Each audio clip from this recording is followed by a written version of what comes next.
Magandang araw. Ako po si Mia Felicity N. Iste ng 8th Den.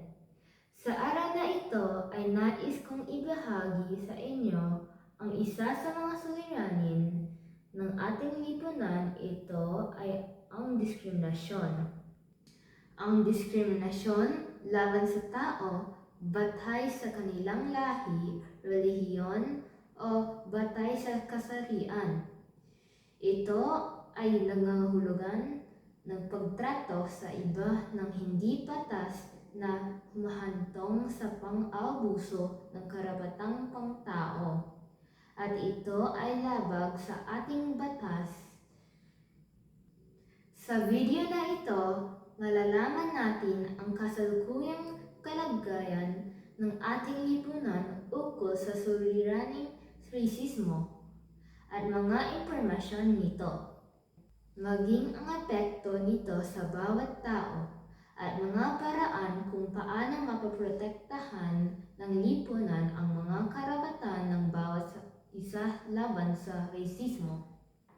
Ang diskriminasyon ay isang sosyal na konstrukto na may malalim sa kasaysayan, kaya't mahirap tukuyin kung saan at paano ito nagsimula.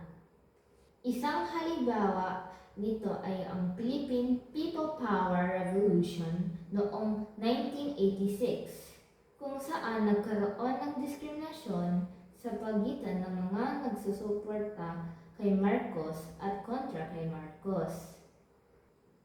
Madaming aktivista ang nakulong, pinahirapan at namatay dahil sa pagsasalita at ipinaglalabanan kontra sa gobyerno.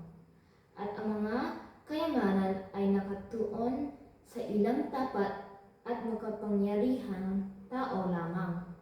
Sa aking pananaw, sa kasalukuyan nakikita ang diskriminasyon sa pagitan ng mayaman at mahirap. Ang hindi pantay na oportunidad sa larangan ng hustisya, politika, ekonomiya at iba pa.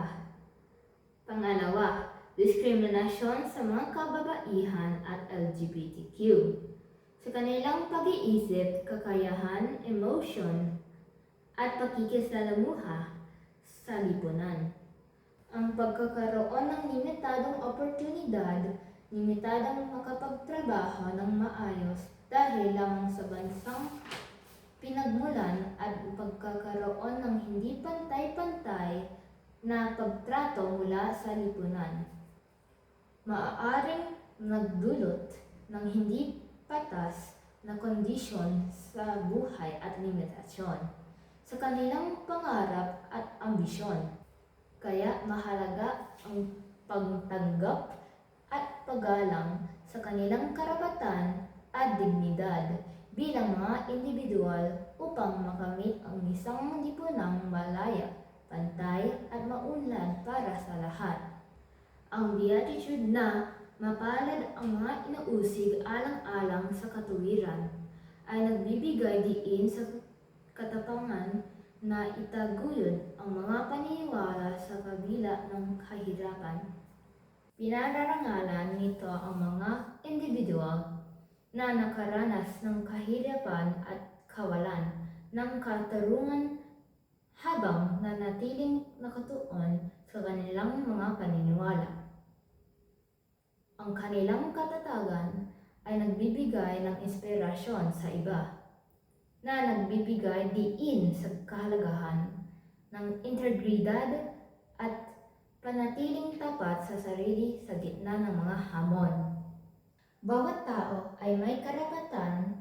Ang pagtanggap ng buo sa ating kapwa ay tanda ng ating kinikilala, pinahahalagahan at ginagalang na sila rin ay nilikha at pinagkaloob ng Diyos ng pantay na trato.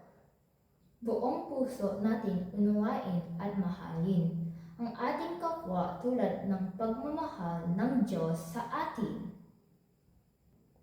Kaya naman ang aking mensahe sa lahat, mahalin ang ating kapwa anuman ang katayuan, nito sa lipunan at bigyan ng pantay na pagkakataon. Tandaan natin na ang mapuot sa ating kapwa ay nakakaapekto sa pagkatao ng bawat isa at ito ay nagdulot ng pinsala o kamatayan. Kung kaya't dapat tayong tumayo, manindigan at magsalita upang maprotektahan ang bawat isa. Maraming salamat po. Nawa ay may natutunan po kayo sa video na ito.